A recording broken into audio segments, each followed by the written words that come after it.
Hello, everyone. Welcome back to the Proving Grounds Pod, your one-stop shop for all things Proving Grounds. My name is Smex, and I'm joined by my constant co-host Cubby. And today we are finally back after a long hiatus with episode 21. And our guest today is none other than Winston. Winston, how are you doing on this fine day? I'm good. I'm good. Nothing too serious. Kind of just a light day for a soft day, as I was talking to you guys earlier. But nothing too serious. Just getting back into the thick of things. Yeah. Yeah, Smack's getting lost in the schedule, man. We did have Rafa for Proving Grounds pod episode on Sunday, but it's good to get back to that's the true. players. Yeah, where it really Yeah. matters. So Hmm. we're happy to have you, Winston, and really excited. And we are gonna get started by we're excited to talk to you about this split and your new roster. But we're actually gonna start with last split and that roster and kind of what happened or what went down. It was really like we were really bummed to not see you in proving grounds. And I've talked to like one or two of you and like your teammates about like everything that like happened, but ultimately you guys decided not to compete. What kind of happened, or like what can you share with us there behind the scenes that we might have missed out on? Yeah. So I mean, kind of just like going to the very beginning of things. Obviously, not everyone or kind of not all of us landed in spots we wanted to, obviously, or kind of were given offers that weren't like the most favorable for people, either long contracts, things of that nature. So SolaFide reach out, or kind of managers and people of kind of representing the organization reached out to us individually, gave us this opportunity. One of those things that maybe it was at the time, too good to be true.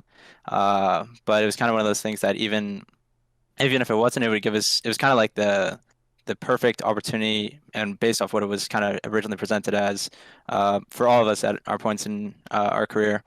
And pretty much with that, we went into amateur, won the first tournament, the first tier two, and I think throughout the most of the split, we did pretty well. I think it was only big in which we dropped in the quarters to barrage, but overall, and then we had a our first tier one, we were able to qualify along with Noorg, who ended us beating us in the finals. But up until that point, we were kind of just we just were, playing the game, just kind of just working. Even ironically, our schedules were even like longer and harder than even some of the academy teams with their long breaks and how much, we were playing in between both scrims and matches and all that.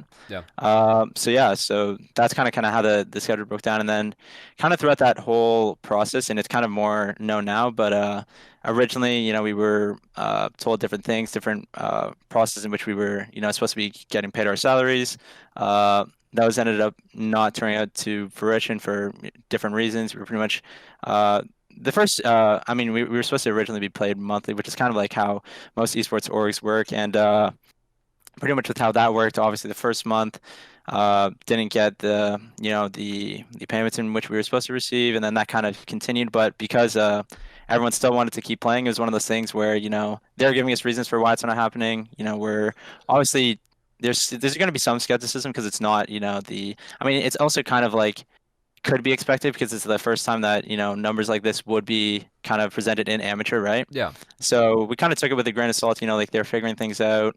But as those months started to stack up, obviously our priority was still competing, still practicing, and there was a lot of, you have to think, but there was a lot of time in which players were putting into like still like living up to that academy regimen, if not longer. Yeah. And in some people's mindset, if they could be spending other ways to use their time if that wasn't it, just because like obviously like you're putting in so much work and time, and if it doesn't, you aren't kind of getting paid for what you're supposed to be doing, it becomes kind of like a bummer, especially for different people in different points of their careers, especially like one just being Zazel, right?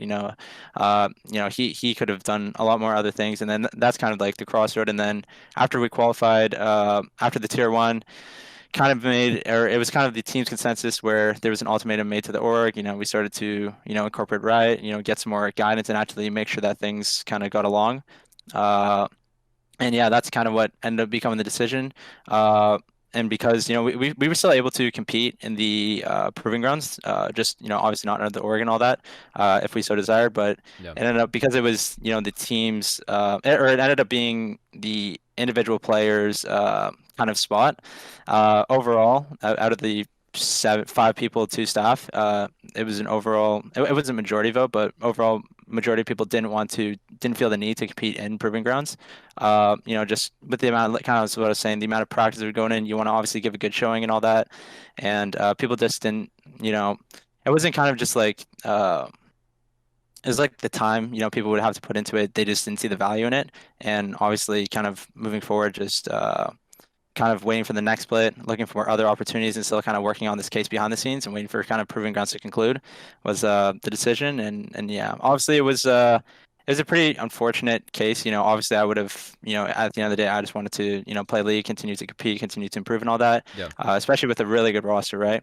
But Yeah. it was kind of just an unfortunate circumstance for the second stint in my career. With the first one being, when I was originally on TSM, it's just I was playing still remotely, still from Canada, playing on this isn't actually something that a lot of people know, but I was playing on 100 ping throughout the entire split, just both scrims and actual matches, right? Which is Yeah. kind of surprising. When I was talking to some orgs during the offseason, they weren't even aware. So yeah, it was kind of like two unfortunate stints in my career, and I'm hoping this third one will be, that one where I can kind of like really, kind of break out and kind of show people kind of what kind of player I am. But yeah, I'm hoping this third stint is going to be the better one and start in a more upward trajectory for sure. Yeah. I mean, obviously that was the long version of the SolaFide story. I But think it's that's good to get the player completely fine. perspective. Yeah. And you're being pretty honest about how it was a stinky situation, whereas Yeah, I mean, you guys signed contracts and they weren't fulfilled, and that fucking sucks. And I Yeah. don't blame you for, that blows. And I think it says a lot about the five of you, and also Sojin and Jito too, that you guys were performing at a really high level throughout all the Proving Grounds too. I mean, you qualified in the first tier 1. I know I was talking, I had like a couple exchanges with like people on Twitter that are like, wow, amateur's doing so well. And I'm like, yeah, and arguably like the top 3 amateur team in SolaFide is not here, right? Yeah. So that's pretty crazy. Like what could have, how strong I mean, amateur was last split. yeah. I mean, I guess at the end, I mean, in that tier 1, we were able to take down me and Nisha were able to take down our former academy team. I think it was in the winners semifinal, something like that. But Yeah. I mean, at least I got that feeling in. I'm obviously Must hoping to felt pretty repeat that this set. Yeah. Obviously looking to repeat that. Kind of have those same kind of results. Just obviously not presented with kind of like with this new opportunity, right? But yeah, no, it's definitely. I mean, obviously, as you said, I'm kind of downplaying it. It's kind of I'm kind of like the type of person I don't really kind of want to focus on that. It's kind of in the past. Obviously, there's still things trying to be resolved, but I don't really want to put my energy towards that as I kind of I already have enough on my plate type thing. But yeah, I mean, it's unfortunate situations. It happens. Shit happens in life, but you just gotta move on and learn from it. So. That's a respectable attitude to have, and we definitely wanted to talk a little bit about that, but also we want to move on as well to what is the upcoming season of Proving Grounds, and it's very exciting as you have found a new home. So what's it been like playing with this new banner and new roster so far? Yeah, no, it's I kind of had previous experience with the coach 8FX back when I first played amateur before TSM. So I kind of had that connection there. They were running the combine, and it's kind of one of those things there as well. Yeah. And it's kind of one of those opportunities where, there was like this comment, there was nothing I was planning to doing over the offseason other than, a couple of academy tryouts and all that. So I kind of just wanted to make the most of any opportunity I was given. And so yeah, I played through the combine. There's some really great players, it was a fantastic kind of event that they put on, and obviously hoping and other amateur orgs also followed suit. So I think that's, it's already a really good step in the kind of amateur scene.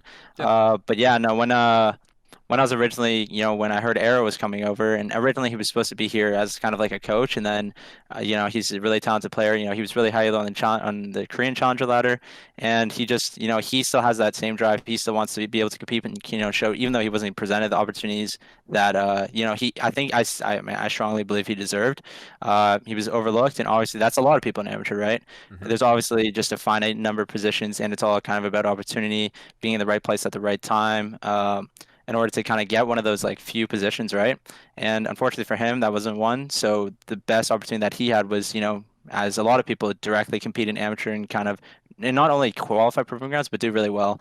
And that was kind of one of my priorities going into it, just being on an org, committing my summer in order to be on a minimum top 3 team, because I don't think that there's any purpose in kind of competing for it unless you strongly believe and you put in the work to actually, show up and be one of those top teams, right? And actually get noticed. So yeah, that was just one of when I was presented with the opportunities. There was a couple others, but I just I the my biggest priority this offseason was make sure I could kind of join a roster that one, is motivated, still has that that young talent people that are going to be eyeing, and then just overall the strongest roster in which I personally thought that I could play with and grow with. And yeah, I think that's kind of what Wildcard ended up playing out to be.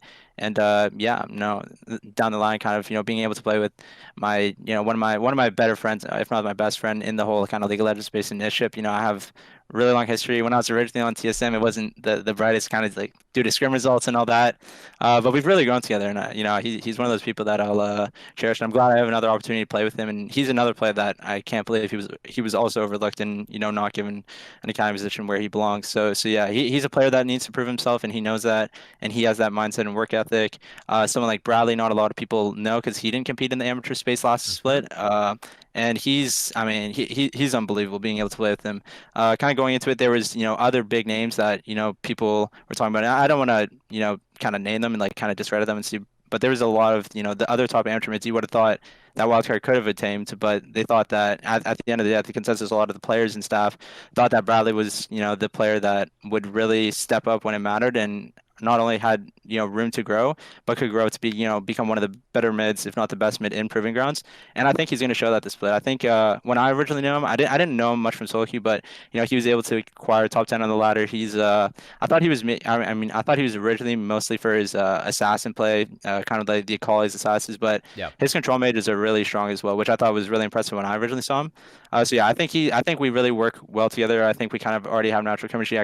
He was already a friend of mine, just kind of casually. So yeah, I think we'll be one of the best, if not, or one of the better, if not the best mid jungle duos in Proving Grounds, specifically in the amateur scene. Well, obviously when we play against those academy teams, but yeah, we have a long road to kind of grow together, and I'm here to help him. And then in terms of, AR, kind of already talked about him. I think Daption was also one of those players I didn't really know, but kind of when I originally played against Wildcard last split, he was one of it was in the first tier one, and they were kind of known for like kind of late invading, cheesing, and we kind of Yeah. had some splitting them out to bot, playing around the team like Daption WinCon. And yeah, he's one of those players that really impressed me. I think he also has a really versatile champ pool, plays the enchanters, plays mages, and also plays those meta thrashes, Nautilus Leonis. So yeah, I think overall it's a really strong roster with really committed staff, and I think it's the best situation for that all of us could have got in order to, do really well in this proving grounds in the upcoming split.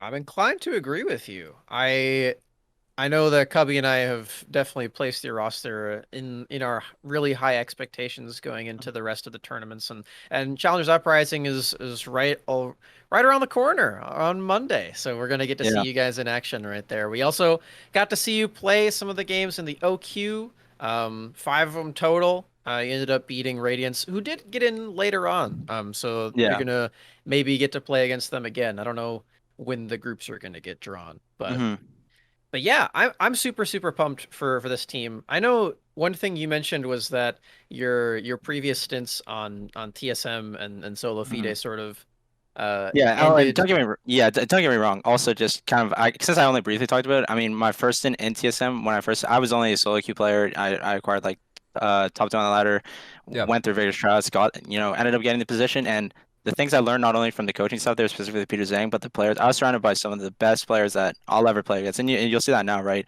Treats, his first split, always, kind of undershadowed, top Treats 3 was support in nuts in LEC. SK. Yeah. Exactly, yeah. And the same with Lost. I think Lost is still underrated. Was one of or he was the best, AD in Academy. I think Jack the Catapult, really young prospect. I was surrounded by really good talent. Don't get me wrong. So, kind of that, but also that kind of like downplays a rookie, especially kind of the meta at that time, which was Trundle, Set, these really brainless level 3 facilitator type champions, and obviously, that kind of was the style we were going to because Ping. So don't get me wrong. I think, for what my TSM experience was, I never regret it. That's what I definitely need as a player to actually, be in that academy scene and actually, feel confident and strong among those other junglers in the academy scene. So yeah, I just wanted to touch on that just because like just so there wasn't any confusion. But yeah, no, TSM was, Right. I mean, it wasn't like SolaFide, right? But it was obviously didn't end the way I wanted to, but everything I got from it was everything I got it more. It sucks to play on 100 ping. Yeah. Yeah. I Yeah, mean, like that's one of the we, things, we yeah. mean about ping a lot, like about like 60, but 100 is like that's actually like that's terrible. Like that's Yeah, I mean, luckily the 80. meta Yeah, was what it was. So, it's but pretty yeah, yeah. I mean, yeah. with visa and COVID, I mean, it was tough. Obviously, it wasn't what anyone wanted, but yeah, it Yeah. happened. But I learned a lot Yeah. from it, regardless. I mean, you guys placed second, so Yeah, if that's your first stint in Academy, then like Hell yeah. Obviously, that's Yeah. just results, but Yeah, I for mean sure. that's pretty sick. And then Mhm. the next thing ended up runner up to Noorg in the UGP tournament. So Yeah, I mean, it's kind of ironic you bring that up, just like because I was talking to some of my friends about this, but I've kind of been second place my entire life, and like in terms of league, ironically, with Western, I mean Western's not like a scholarship program and Second all that, you know twice. about that, but we Mm-hmm. got second against Maryville and Collegiate, beat a team, it was UCI in a Mm-hmm. close 5-game series if anyone ever saw that, and that was against a team that has millions of dollars into their program, so that was Mm-hmm. huge not only for Canadian University but those that are underappreciated clubs and all that. And then obviously, as you said, second against Newark, second against C9 or C9 Academy. And don't get me wrong, they were a really good team, really good players. Mm-hmm. But I think honestly, like kind of one of those things, whenever I've been in at least the most recent finals, whenever I've been to those, and this is something I want to make sure that doesn't happen this split. It's not that it's been like kind of it's not that we were underprepared, but it's kind of like I've always felt it's really weird kind of about kind of the drafts we ended up playing or kind of like our read on the meta, ironically, against like especially like TSM was specifically prime on Lucian and picking not kind of great favorable matchups, which ended up taking over the map, same with bot and top matchups, and then even against Norg, I think we were a step behind, especially in like top counter picks, kind of like the read on Udyr spectrums, all of that. But yeah, I've always felt when I've been in those like the most important situations in my career that I haven't been, or kind of like my teams haven't been the most, suitable and the most as ready as we could be for those kind of situations, environments. And I want to make sure, especially for this split, because I know that we, as a team, will be in those scenarios all the time, right? So that's something that I want to make sure specifically that I can do, and so I don't have regrets about that. And if win or lose in those kind of final situations, I'm content with kind of how the drafts and how the kind of gameplay plays out. So yeah. That's kind of just touching. So something that I was kind of reflecting on yeah, a bit ago. That was ironic you brought it up. yeah. Well, I'm sorry to dig that up for you. I didn't No, know. no, no, no. I think it's a cool thing to think about. I mean, it's something that you can Yeah, actually take away from these finals, right, rather than the loss itself. So for sure. One of my favorite stats of all time, as I'm going to age myself, is Jack Nicklaus has the most majors of all time in golf at 18. hmm Very few people know that he also finished runner-up 19 times. Wow, And he talked that's a lot. crazy. Yeah, he talked to like that shows you how good he was over the 30 or the 20 years he was winning, but also b like he did lose a lot. Like he learns from that and would like put it out of his head as well. Yeah. And it's kind of it's nice to hear like obviously a player with is younger kind of like have Mhm. that mindset already as well. Yeah. But I know that like once again getting into like what you expect for this year and being a part of Wildcard Gaming. Um, the community sentiment is that you guys are top two. I think hmm community sentiment mostly has Zeus first with former teammate Tuesday in there as hmm well. With Wildcard being right behind, there are some people that put you first, some people that might put you third, but it's mostly top two and second. How do you feel? How strong do you feel your squad is, and like what are your expectations for Cup, and what teams are you scared of, if any? Yeah. So I mean, I guess in terms of kind of the regimen that I mean, because we're kind of with an org, we're still going to Mm-hmm. be practicing as if like kind of with that academy schedule. We've already been scrimming academy teams and doing really well against them, Mm-hmm. especially in like kind of this meta. So I'm really confident in our team. Obviously, results speak for themselves, and we'll see when we end up playing against those top teams. I think the top three. I mean, in terms of individual competition that I'm going to be, Wiggly's on my radar or Griffin now, as well as Mm-hmm. Tomio. I think are really good. And I don't think those are two players I'm going to make sure that I'm obviously really prepared for. But those are the two I'm most excited playing against in terms of amateur. But in terms of teams, both their teams are unique and good. EG just got Skytech, who I played at Western. He's a really good friend of mine, and it's Yeah. going to be fun playing against him. But yeah, no, I think it's and also Zeus on Tuesday on Zeus. Mm-hmm. But yeah, I think I mean I think like we haven't reached our ceiling yet, but already in this first tournament, I think that we'll do really well. If not, I think that we'll get that first spot, especially with kind of the flexibility that our team has compared to I don't think a lot of other teams have, and especially with the prep that we will have going into it. But yeah, I think those three teams are also good. I think AOE is also really good. I didn't know much about Fasoli, but I played with the solo queue. I saw him in a solo queue game today. He wasn't too bad. So I think that that roster also has potential. But yeah, no, I think that it's kind of good for other people to expect this because I mean all my career I've been on rosters that have had those expectations being TSM and SolaFide. So I mean, Yeah. you know, I want that, but the main thing that I want to make, especially I think it's a weird narrative, but I want to make sure that a lot of the reasons people think that way is mainly because of me and not my teammates. Although I want to be surrounded by teammates, I want people to also, see me and value me as one of those reasons that we're kind of considered top team. And that's kind of an error stigma I hope to change. But yeah, I think we'll be right there with the practice and kind of like the work ethic we put in, the talent of our players. And I think there's also a lot of other teams that the kind of those three specific amateur teams that are going to be on par with the academy teams, and you'll see them do really well against the academy teams in proving grounds again. I'm noticing so. a lack of resolve being mentioned. Oh, I forgot about them. They're also good. Okay. That was Okay. I forgot I was about them. curious. I was like, No, they're good. Fnatic's another. I forgot about Fnatic. No, Yeah. he's a. I mean, ironically, I think he was kind of the first jungle that really exposed kind of my gameplay back at scouting grounds in 2019. I think it was 2020. It was the year that he got the MVP for it, and he was by far the best player, and it really kind of just like in not only scrims and matches, it was pretty obvious kind of like that gap. I don't think that's, I mean, whether that's meta change, I think that everything I've learned from my different experiences, with that comp experience and also just kind of getting reps in, I think I'm on par if not better than all those kind of players at this point. And I'm excited. I think they're all going to be playing pretty well, but no, I'm really confident going to the split. Not only manager will play as long as my team, but yeah, I think Fnatic's that one player that really kind of opened me and kind of showed me the gap between SolaQ and comp. So yeah, they're also a really good team. Those are definitely the top 5 for sure. yeah, there's a big gap between the top 5 and the rest Mhm. is what the strong community sentiment is so far. Mhm. Yeah. Yeah, I think that I kind of I mean, you have to think about it, right? With amateur, with there being so many teams now, it's like the how do you word it? It's kind of like collegiate as well, right? It's the amount of like actually talented and potential that different players actually have, and like fitting them onto different rosters, right? It's kind of like you'll see this in like the NBA as well, especially like the Eastern Conference, if anyone follows that. But Yeah. it's really top heavy with the Sixers, Nets, and Milwaukee, and then Yeah. kind of after that, you see that big gap, right? And obviously, I think it's going to be exciting to see if those teams that are not considered in that gap, catch up.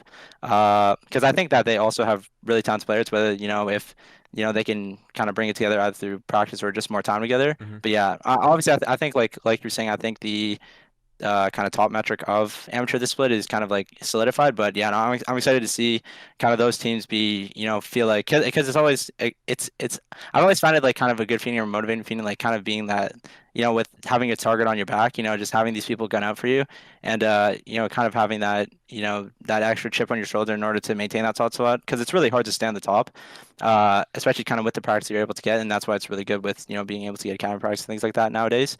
But yeah, no, I think it's gonna be cool. I think there will be a lot of upsets. Like I think Supernova had a really good showing in the OQ as well, Yeah. especially their ball lane. I know Link's pretty well. He can develop into a really good player. Another Uh, teammate. yeah, exactly. Yeah, but there's a lot of different young players that have that potential, but just need the exposure in order to kind of reach that next level. And I'm excited to see what that kind of comes out throughout the split. Mm-hmm. So, with all these youngins coming in, and like you're mentioning, there's a ton of different teams.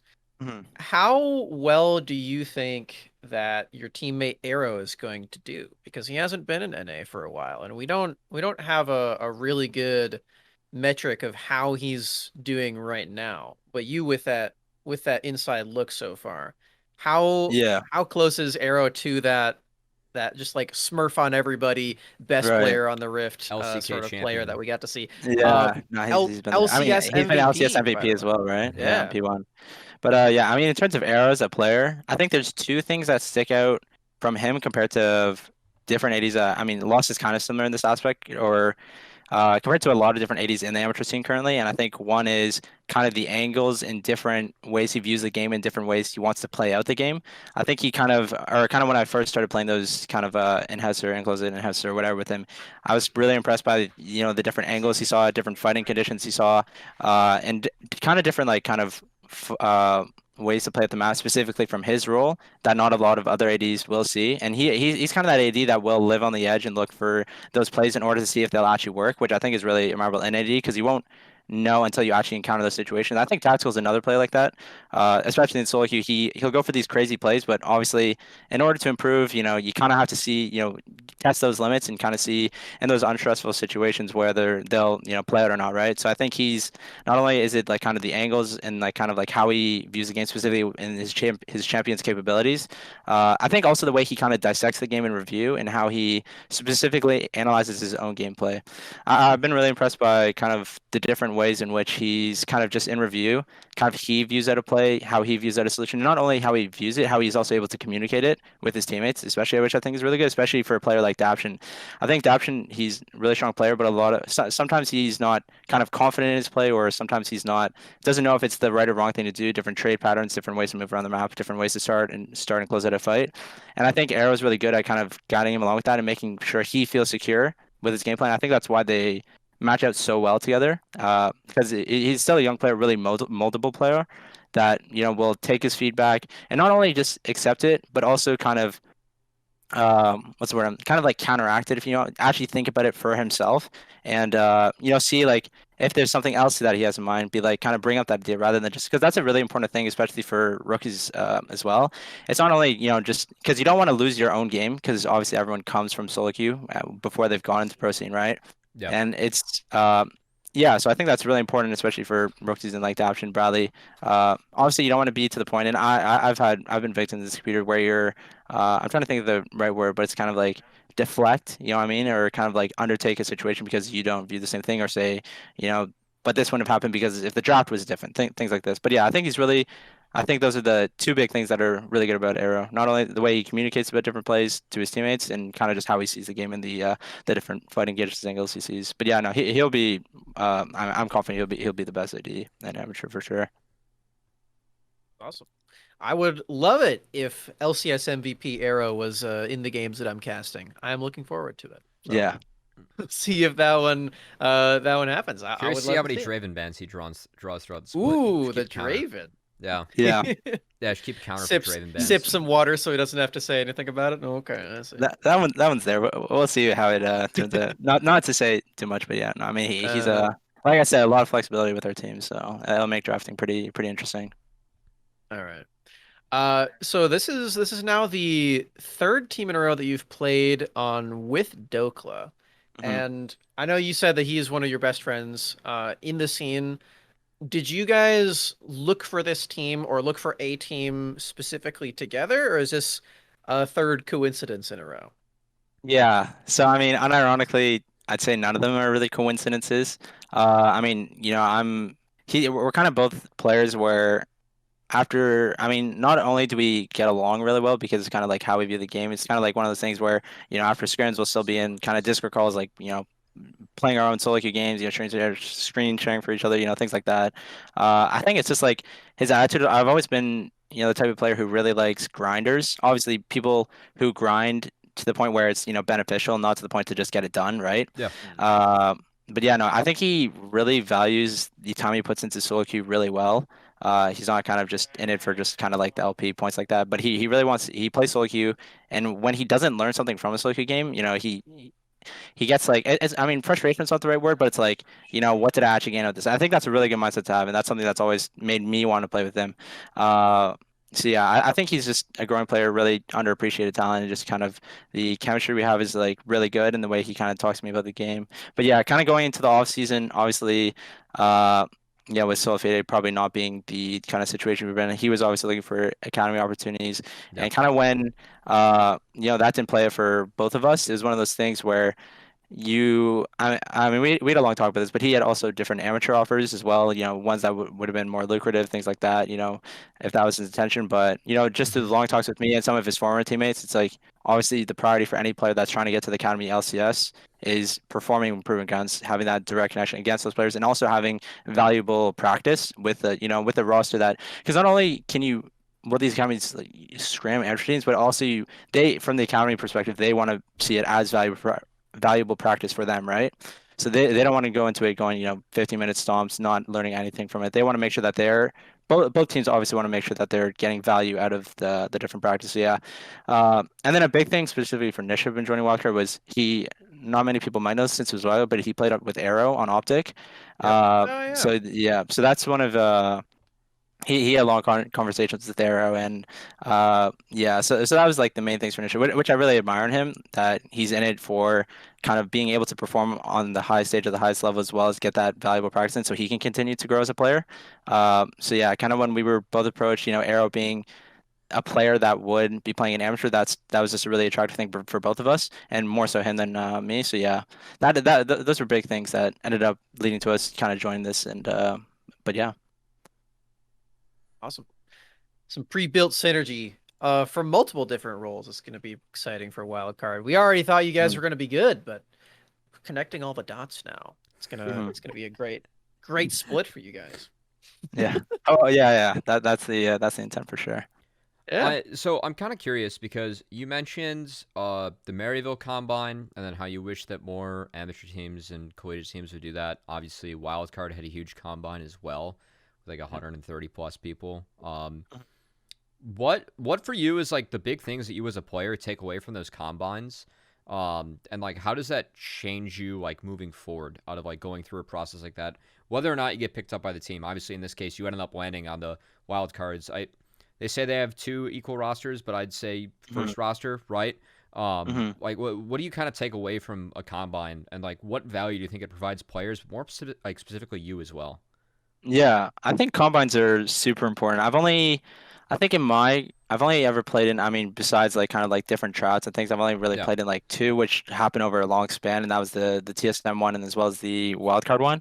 Mm-hmm. And I think there's a lot. I mean, one of the reasons that, I ended up what's it called, acquiring this volunteerism was not only like from playing things like that, but it's also just having the intent to use the resources that are available to you. So, Yep. for example, in the TSM combine, which obviously is a bit different from the wildcard, but a lot of the academy players, since it was their off season, they were willing to spend their own time in order to invest in players if the players so choose to kind of like get resources from them outside of the actual kind of games, matches, and reviews after matches.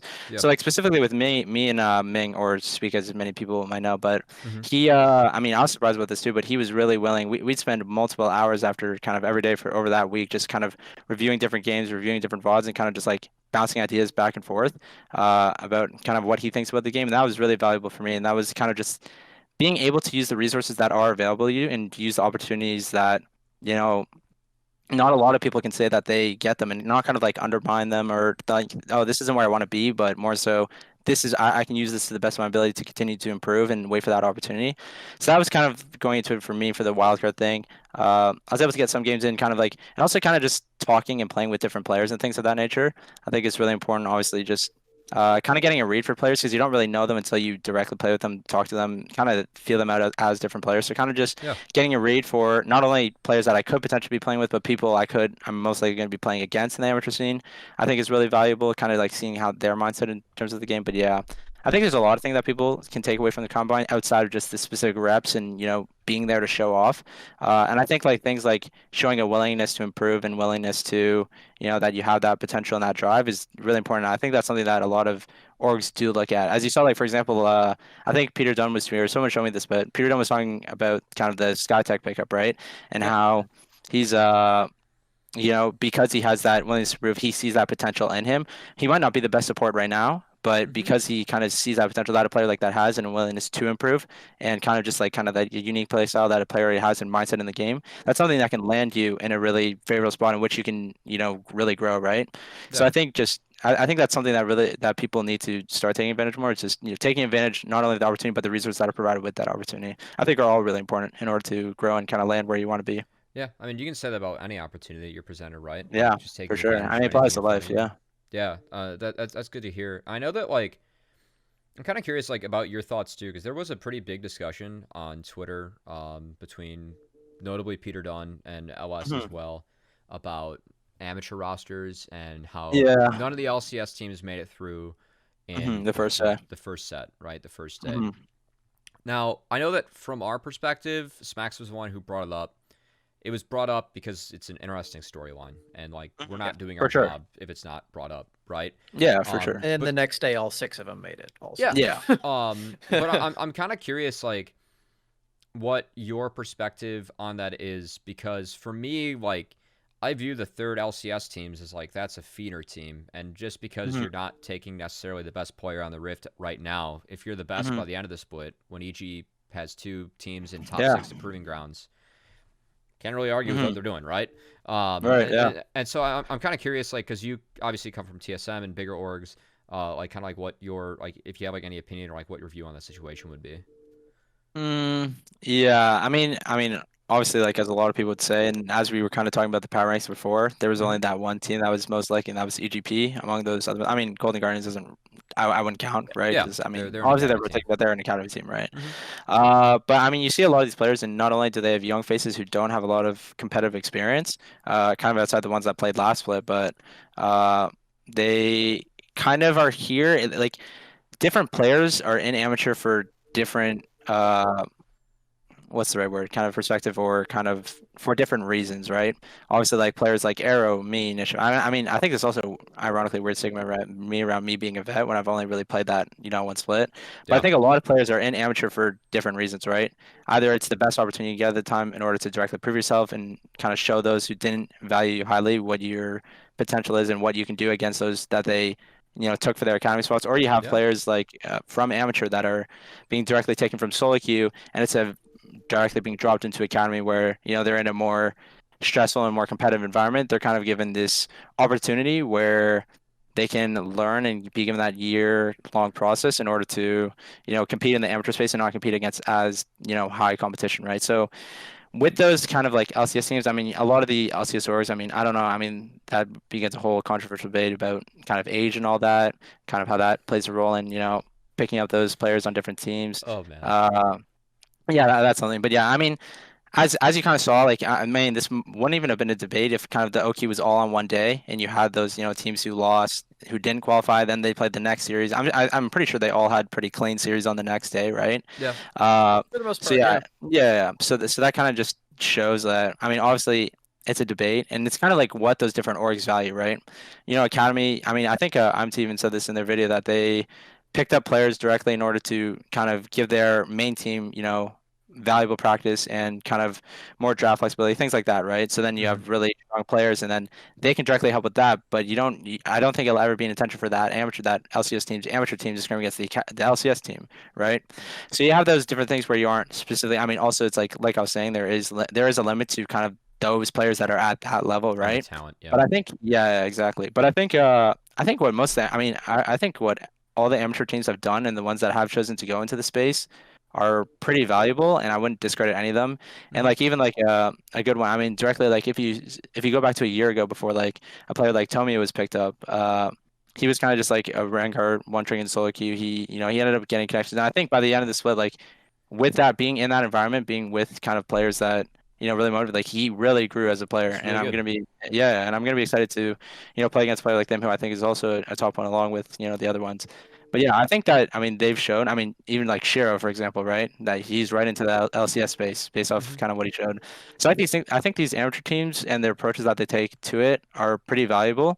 And I don't think it should be discredited the way. I didn't really read the whole thread between Peter Dunn and Ellis, but I don't think it's a problem that they didn't qualify on the first OQ. And I think that, like I said, that might not be the best at the beginning, but they'll definitely improve by the end of the split, and that's the goal for different amateur teams. Whereas other teams, maybe like Zeus and Wildcard, are looking for that direct Yes. result-based analysis, get to where they believe they Yes. belong to be. So definitely different intentions for sure. Yeah, your like last tidbit there is exactly my point, right? Because like 100 Thieves and EG, like ultimately, like they're trying to create talent that goes into their teams for years to go, and they've done a really Exactly. good job at that, and they've helped the Yeah. entire space with that too.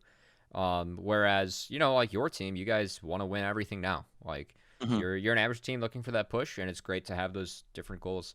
And Yeah, for ultimately, sure. it's really important too that the LCS teams find value in amateur, because that's Exactly. really realistically, that's the only way that like amateur becomes like really profitable or successful, is if LCS teams see value in having a third team and getting 70 to 90 games a year, or a split, I should say, where you're able to practice and improve and all that. So I don't know. Do you have Exactly. any thoughts on this one, Smacks? I mean, yeah, it's no secret that the LCS teams are scaling teams, you know. Hmm. Yeah. Ideally they do turn into Kassadin, where eventually they just take over Yeah. everything and they Uh-huh. have like the really, really good players that do go to LCS like Shiro.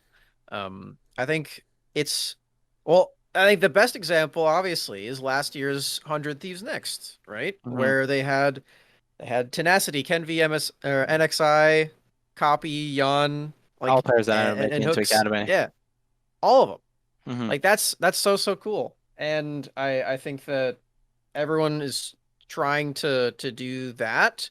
Um and like when that is your first expectation of it and like 100 Thieves is in a position where they're just stomping everyone last year and they're like by far the best team or the second best team by the end. They're just a clear top two. Then you go into this split and it's right off the back of that. I think some people are still like in the mindset of, oh, well, 100 Thieves did it and they had like the best team ever Yeah. and all of those guys are academy now. Hmm. They were the I think only LCS team taking this seriously, whereas now there's yeah, 5. And I know that now Yeah. it's there 5. would be more if it wasn't for some California And state laws. For sure. Yeah. And things like So, that also make like with Proving Grounds becoming an amateur and academy joint thing, right? Like joint operation. mhm. That also increased the level of amateur. Like I don't believe Mhm.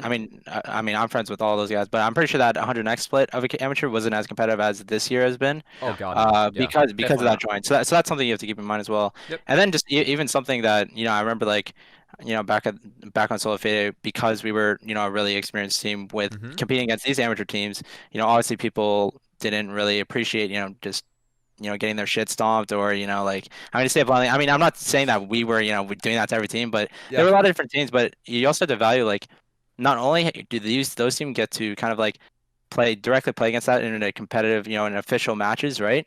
That experience is really valuable, right? And that will only increase the level of amateur and the different Yes. prospects and players coming up, right? Yes. So that's something. It's like kind of we were talking about before, right? Like kind of not taking those losses and seeing the value because there's value with everything that anyone ever does in life if someone's like choosing to do it, right? And like kind Yeah. of like commit their all to it. So yeah, so I think there's that different mindset, but yeah, I think it's definitely a really interesting debate for sure. And that's why, like, I'm bummed to see players like Fire, Value, and Zazel like not competing this split Mhm. because like they're super talented. They deserve spots at the next level. And if you're Fire, like, what else can you do to prove that you deserve a spot at the next level, right? Right. But the Hmm. fact that like Zazel isn't playing, I Or fully Apollo. understand why, but that is a high fucking bar for a support play. Like that guy Yeah. is so good at this game, and the fact Yeah. that if you want to take a series off of your team, you had to outplay him in a best of 3 Hmm. or a best of 5. That's tough. Like that Hmm. helps everyone get better in the long run. So, For yeah, sure. Yeah. that's a good point. I Hmm. fully agree with that. I on the topic of like development teams and that sort of thing. I am curious to know what your initial thoughts are on the Wildcard Black team because this is a team that has a lot of rookies on it as well. Two of which came directly from that scouting combine. Clam, I believe, is the jungler, and Manui. Hmm. Hmm. Um, how has it been interacting with that team, and how what's your reaction to those guys on that team? Yeah, yeah. So we haven't. I mean, at least like me personally, I haven't directly interacted with a lot of them just yet. We've played. I think it's been. We've played around like 3 different scrim days with them. Because Mhm. we started pretty early. Either in blitz games or 5-game series, things of that nature. Based on different time that we have to start later in the night compared to kind of the afternoon. That's custom for academy and.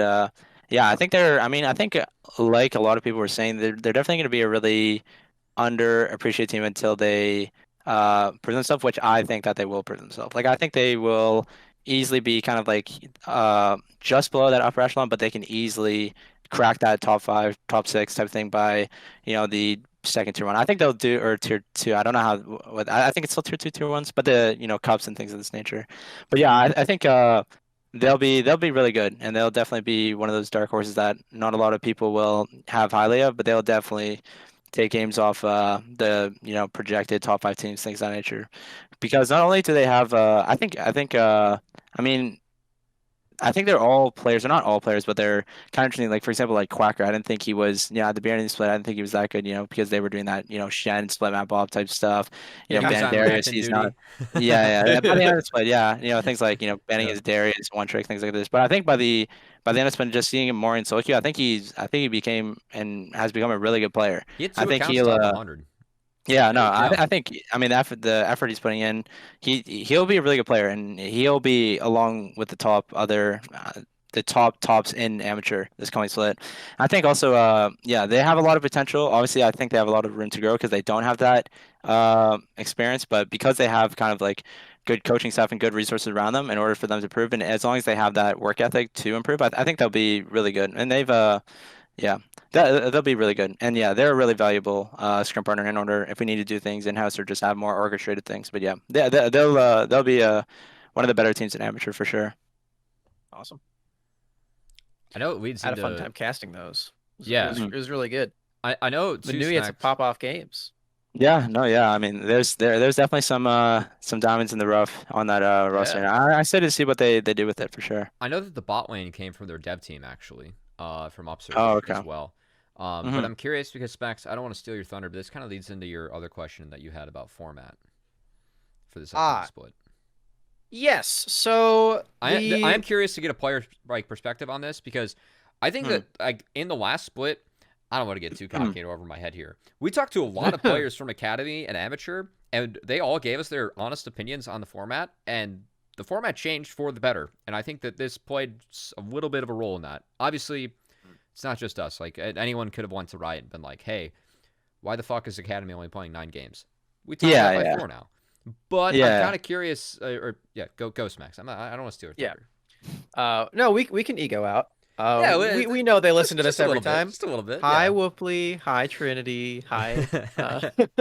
Hey guys, hope you're doing well. But yeah. So I wanted to know what your thoughts were on the new format of everything, Winston, because for the amateur side of things, it does feel like there are fewer games overall, which gives more time in between. Like while the LCS games are going on, that's 3 clear days where academy and amateur teams can interact. They can have those as days as scrim days, which is awesome because before amateur would have 4 game days a week instead of 2. And there are fewer tournaments overall, so you can and the other thing where you can qualify for proving grounds off of just winning one of the T2s. Those are the biggest changes. I wanted to know what your initial thoughts were on them. So, I mean, this is kind of weird, but I haven't really read up on the changes. So is there That's like fine. a We'll give you- TLDR? we'll give you a crash course. Yeah, exactly. I think one of the tournaments got removed is what I heard, and obviously I know there's more academy games, but I don't really kind of know how it really works. So, yeah. Cubby's gonna get it for you. But I'll get the link. Basically, Give him a rundown. Yeah. Basically, last split you would have 4 game days a week. Now it's down to 2. There's a lot. Nice. It's only Monday, Tuesday, and then if you win Cup, you automatically go to Proving Grounds. You don't have to play anything else. Okay. Those are the big ones. For amateur. Academy also gets best of 2s now, and they have a double round robin. So Academy gets like 4 times as many games. Nice. Yeah, I mean there was a big disparity, like 9 versus some of the teams 80 last split. So I mean I think that's definitely valuable for sure. Yeah, they're doing a lot to make that number closer on both extremes. So right. I was gonna say, say for example, like Golden Guardians Academy wins, then it would be the second place team that would qualify for PG type of thing, or would Golden Guardians? That's a good question. Actually, I do not know the answer to that question. We don't actually know. Yeah. So, and then does that mean that also that team that does win in Cup wouldn't play in the next tier 2? You still can, but if you win that, if you win, then it's the team following, right? Yeah, exactly. Gotcha. It should be good. Yeah. I'm pretty sure that any academy teams in the T2s just their results are void again, like it was. Right. Yeah. No, that would for Golden Guardians last split, right? No, I think I mean kind of just like talking about it a little. I think overall, I mean, this is a problem that directly reminds me of like a problem we had last split where we were scrimming academy. So we had like this scrim day against some academy team last split, and then we'd have our I think it was our Risen games, and this is the day we dropped Walker. We had like a 5-game block against an academy team. Took like a 30-minute hour break. Then we played our best of 3, and having that conflict definitely directly influenced our performance in kind of like those matches, and then we ended up having to move away from that because obviously that's too much to play and have It's a lot of games. 100% focus and learning, like effective learning for that entire day, right? So yeah, I mean, like obviously for those games, we just even though if we're doing well in those scrims against supposedly better competition, if we're not completely focused for our actual stage matches, what does it matter? You know what I mean? So yeah, there was, I mean, kind of like touching on that because there is going to be less actual official match days. I think that'll be really valuable, obviously, for a lot of the amateur teams who will be able to get more practice in because of that and not have to worry about overloading and things of that nature. But yeah, no, I think that will overall. They're overall, obviously, everyone's in consensus. It's an improvement, right?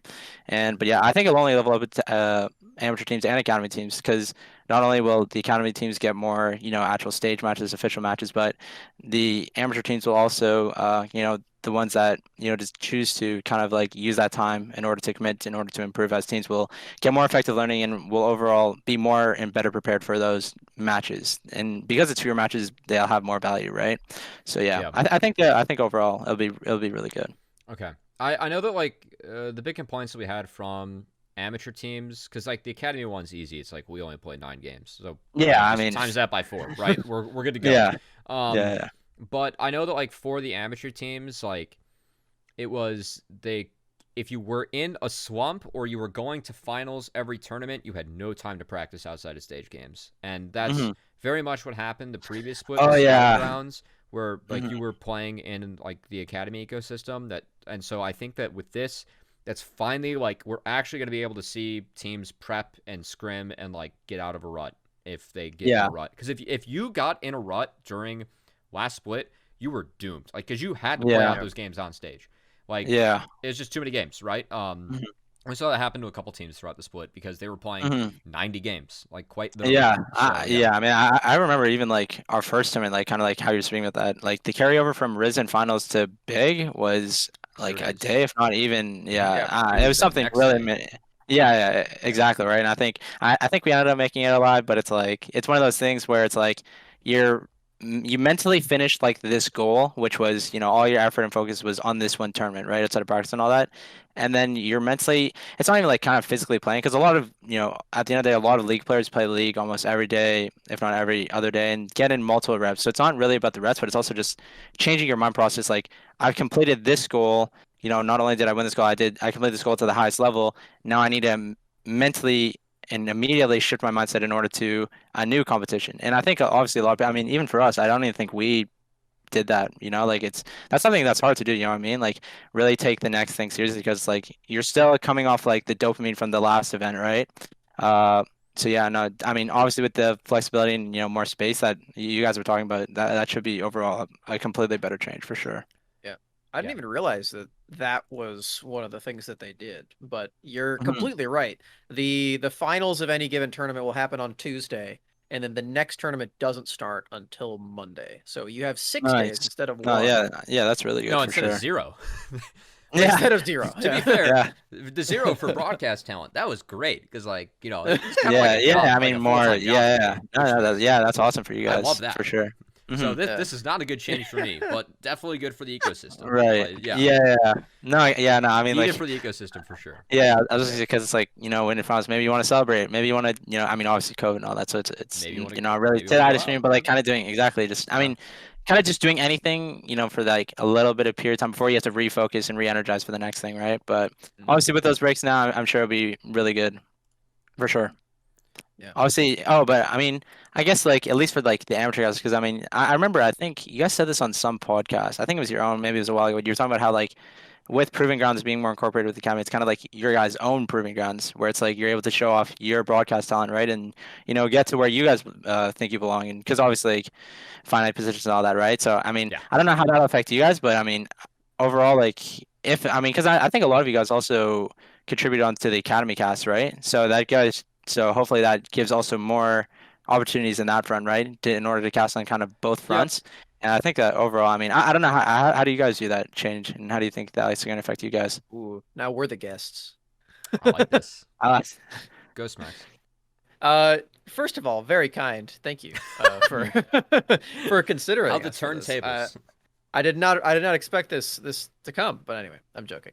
I mean it's gonna be less broadcast days for us, but I Mhm. mean when I think I speak for Cubby and I when I say that we definitely have things planned to just get ourselves out there more Mhm. in this split. So I Yeah. think that with the sort of like broadcast days cut in half, if we're not on Academy, then like we're still gonna have stuff going on. Obviously, we would absolutely love to be on the Academy broadcast, Mhm. but we don't know if that's gonna happen yet. The whole So yeah, yeah. the whole proving grounds for broadcast talent as well. Very much true. That said, I think that the most important part is that this is good for the players, because if it's good for the players and it's good for the LCS affiliated teams that come into the space, then it gets profitable in the long run, because the LCS teams see investment opportunity and see ROI, or like develop talent for their own rosters. And Yeah. if they get value out of this, that's how this works. So yeah, I mean Right. like less days and like less TOs, it's not great. Also, Wisdom was probably our favorite TO to work with. Right.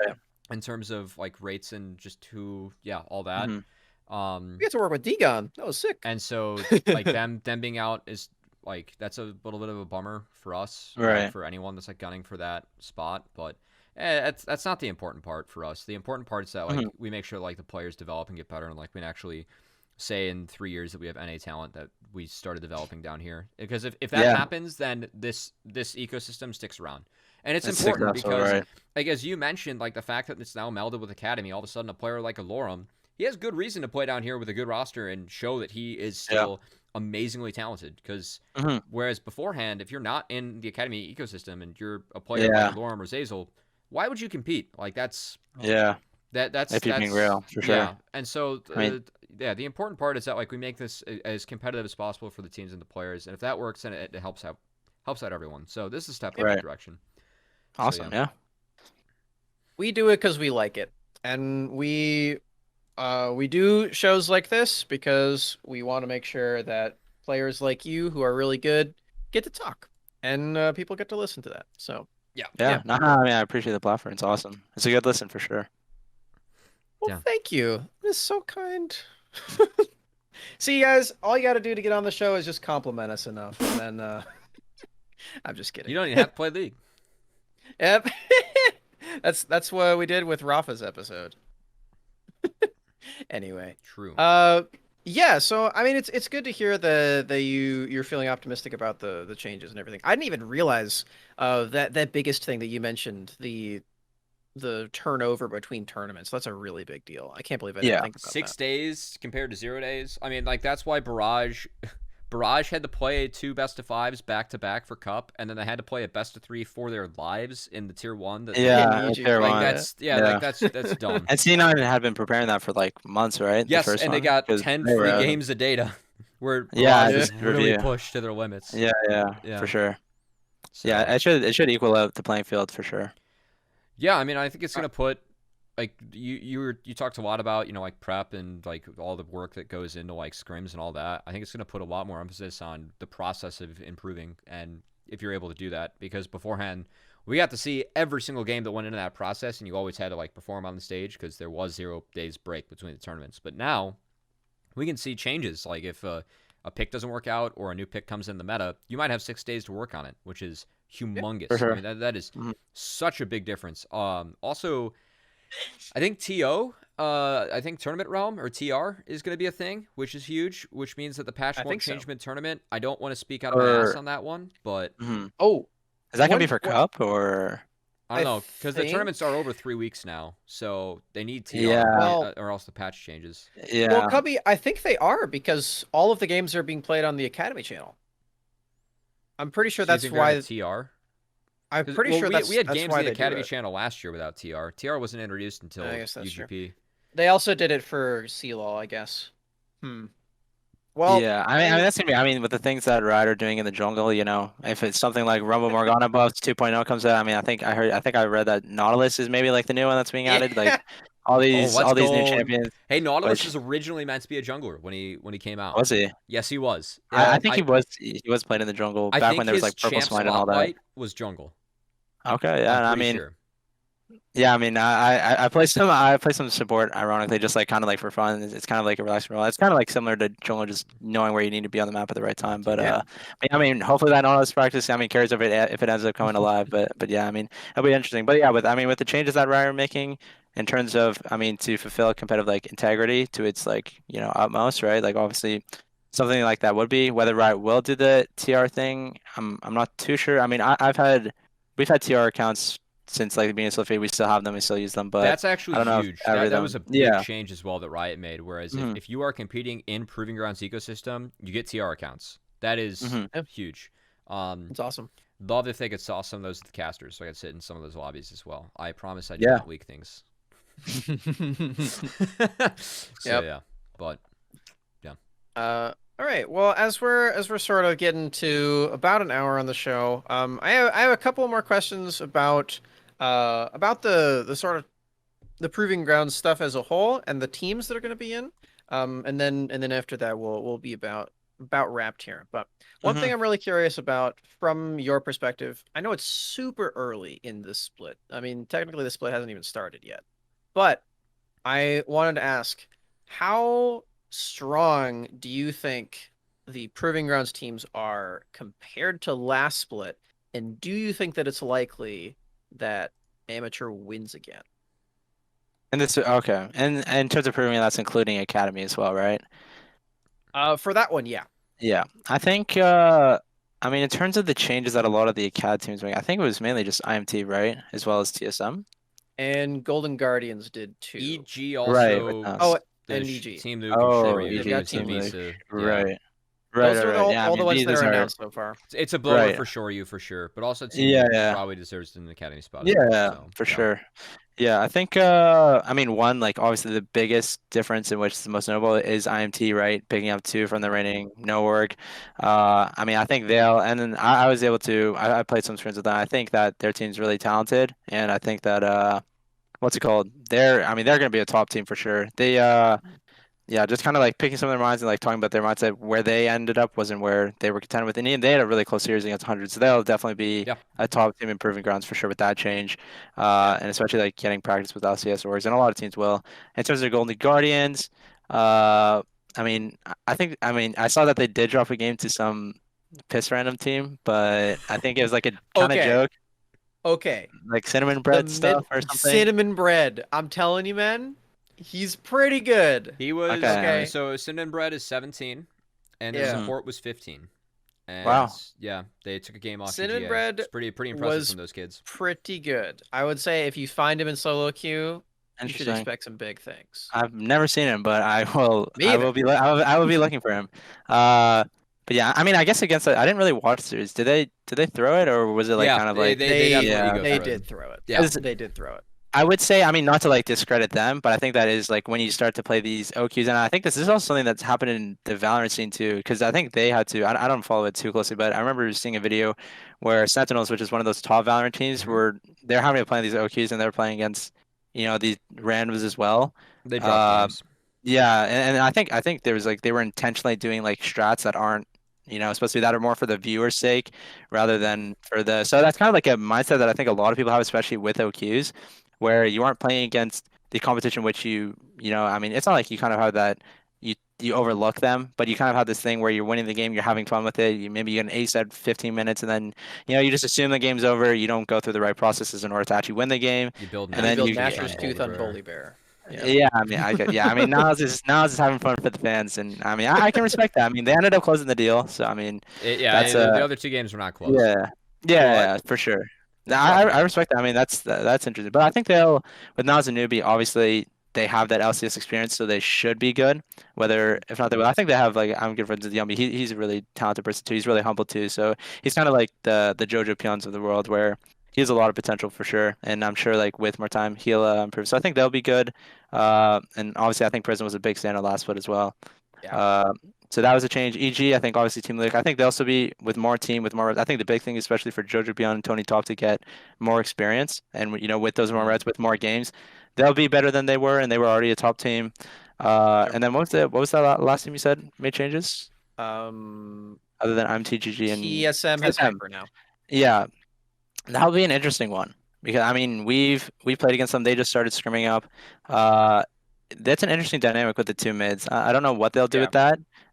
Maybe it's for different strategies. That could be an interesting. It could be a really strong tool, but it also could be a really weak tool. With you kind of see how T1 having multiple players on their starting roster played out, and how that was.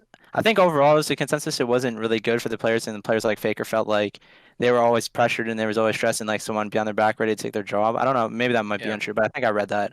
So yeah, there's always been a debate with more than 5 players on that specific roster, so that'll be interesting. I think they'll be close to the level that they were last split. But yeah, I mean, I think overall, like obviously, there's a lot of really strong academy teams. There's still the C9s, 100 Thieves. It'll be exciting to when we qualify for PG playing against Kenvi. He's one of my really good friends who are in the scene. So I'll be really excited playing against him, and I really look up to a player like that. But yeah, I think overall, I think academy teams will still place higher than amateur teams because overall, with the defending champions not being a roster anymore, obviously you could see amateur decrease. Obviously, there's some improvements with things like Arrow and things of that nature. But with no work removed, I want to say, I mean, obviously, I'm going into the event. Obviously, I've always said I'm going into it to win it all. Whether that will happen, obviously, it's based on resources. Maybe, I mean, also like I guess like ping, you could say. I mean, it's kind of like a joke, but like a lot of people since they were like a lot of Nordic was on 2050. I don't think it makes a big difference, and that's not undermining their accomplishment at all. But I think it will be interesting. I think it's one of those things where you can't really tell until you actually kind of see what the meta ends up playing out to, because the thing is, if it is like kind of Udyr Hecarim that really undermines kind of the talent and potential a team has because they really linear like kind of like jungle play styles really limits and like kind of can hide the weaknesses of different players and things of that nature, kind of how the meta ends up playing out will really determine, and kind of who that meta ends up favoring could really determine who ends up winning or not winning. But no, I'll from my perspective as of now, kind of just neutral or without kind of thinking about the meta, thinking about those changes that are going to happen. Amateurs are going to do really well in proving grounds. Academy teams will still show why they are academy teams with academy talent, and I think overall it'll be a really strong competitive event. And the amateur teams that do end up qualifying will definitely give every academy team a run for their money for sure. Yeah, that's kind of like what I want to see is I'm really curious which amateur teams kind of step up in like the ones because obviously we're talking about the 5 rosters. Those 5 rosters being Wildcard, Zoos, EGP, AOE, and Resolve. We feel like there's a gap between those 5 and the rest of amateur. I really want to see if the amateur teams step up. I think the biggest difference, honestly, going into Proving Grounds of this year, Academy format is going to be dangerous. And I think the Academy teams are going to come into Proving Grounds with a fucking vengeance. A lot more prepared. Yes. Yeah. I think that because of the new format, they're going to be better prepared for best of series. They're going to be better prepared because they have to scrim more with a purpose. Just given what they have, and also given the fact they aren't gonna have like a 2-month gap because that's just that's dumb. I mean, just to touch it, just to add on to that, just talking with a lot of different academy players, with what my academy schedule was when I was at TSM and there's a lot of breaks, there's a lot of like random gaps, not doing anything, not competitively, not continually getting those reps in, so they will definitely be stronger than they were. Yeah, for sure. Like I remember like as long as they don't experience burnout, they'll be really strong for sure. I remember doing stats like to prep for like being on broadcast, and for NoOrg, I had 74 games of stats that I could grab, and like that's a lot of data. For the academy team, between that tournament and Northern Arena, I had 21. Right. Yeah, they played more games in Northern Arena than they did in the academy tournament. Yeah, and I mean that also affects like the quality of that practice they're getting, right? Because they can, outside of those 9 games, if they are practicing for 2-3 months, but they aren't practicing for something that's, like in arm's reach, like a game that's in 5 days from now, they're preparing for a game that's in 3 months from now. That's completely different to the actual value you're getting out of the practice, right? I will say that if you have a good coaching staff, like that's kind of a dream, like in a sense. And we talked with some academy GMs that were like, I guess it is different. EG's a big example of that, right? Yeah. We talked with some academy coaching staffs where they're like, we have all this time, we have nothing to prep for. This is our dream scenario. Like we just get to go to the whiteboard, work with everyone one-on-one, fix a bunch of shit. We talked Right. with other. I Hope talked they with don't other. rework the jungle role. Yeah, pray they don't rework jungle. I talked with other academy GMs that were like, "Why the fuck do we only have 9 games?" Which, to be fair, Yeah. both are right in a sense. I think Mhm. that you could do a lot with that free time, but also like 9 stage games can't prepare you for proving grounds, and we saw that. Yeah. We saw that firsthand. Like, I think that like it could have been TL. worse for the academy teams if SolaFide was in it, and if a couple series went another way. Wildcard was Yeah. really Wildcard close was to really close knocking off to Dig, right? Yeah, that was. and I in think the more second experience, series as for well sure. against IMT. There were some close series on the back half as well. I think that we definitely got the top 4 teams left in the tournament at the end, Mhm. but Mhm. man, like early on, like TSM almost got knocked out 0-2. Like, Yeah.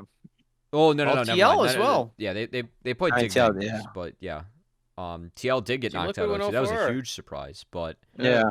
yeah, I think that wild. with this format, the academy teams are going to be way better prepped and way better this year. Given the fact If that anything, that's better for us because It is. I mean, when we beat them You guys will or scrub 'em. who beats them, Yeah. then I mean, yeah, I guess there's that. But I'm just saying, like, if people do have that mindset as well, they feel like their academy teams are prepared to the best of their ability, and there isn't that factor of you can draw excuses or different conclusions for why you had insignificant results. You have a reworked format. Really good. Kind of like you can have that, like you were saying, just be much better prepared, and for when you actually get to play those amateur academy, X matchups, right? That there's no reason then in which you can kind of undermine, the amateur team's results, So I think, I mean, overall, it's like, I mean, like I said, I want to play against the best, and when the best are at their best form, that's better for everyone, right? So Yeah. I think overall, it's going to be a really fun and really competitive event for sure. Awesome. Looking forward to it. I think that we're all just really excited to get into the thick of it starting on Monday. Get me to I'm a little Monday. bit sad that Academy doesn't start until a week after, but you know what? Get That's me to gonna be Monday. all right. Yeah. Yeah. It'll be good. But yeah. Anyway, I think that'll do it for the show here, Winston. Thanks for being on. It's been a really fun time having you. Oh, Cubby, what's up? Any thank yous, shout outs, anything else you'd like to say before we let you go? Yeah. No. I mean, I appreciated this. I mean, I always like kind of like talking, getting a different perspective from different people, and kind of just talking about different things. And this, obviously, this platform allows you to do that. So, I really enjoy my time. I hope people, who watch it really enjoy my time. But yeah, I mean, watch Wildcard and kind of watch the other amateur teams, continue to see how they'll do, and the amateur team, and yeah, just look forward to Proving Grounds. Hashtag stack the deck. Right? Yeah. Nice. There you go. For sure. All right. Well, thank you so much, Winston. That'll do it for this episode of the Proving Grounds pod. Episode 21 is a wrap. If you're still listening this far, thank you so much for tuning in. If you want to catch us on our other our upcoming stuff as well, like on all of our audio platforms and everything, we're going to be doing this every Thursday at 10 Eastern time. We are committing to this schedule this time around. We promise. We're going to be doing it. Cubby's Fingers crossing his crossed. fingers. I'm confident in us. I think we can do it. We'll see. Yeah, you can check us out on all of our audio platforms. We got Spotify, Apple, YouTube, Twitch, Anchor, and Google. You can check us out on all of that. Also, our Twitter at pgroundspod. We're going to be posting a lot of updates Yes. on everything that we're doing. Follow So, that for sure. We will have Yes. more updates coming, and we might be seeing you again before Monday starts. Yes, we have something very special coming in the works. So Yes. get ready, get excited. It's going to be a lot of fun. But yeah, thanks so much for tuning in, everyone. That's it from us. Have a good one.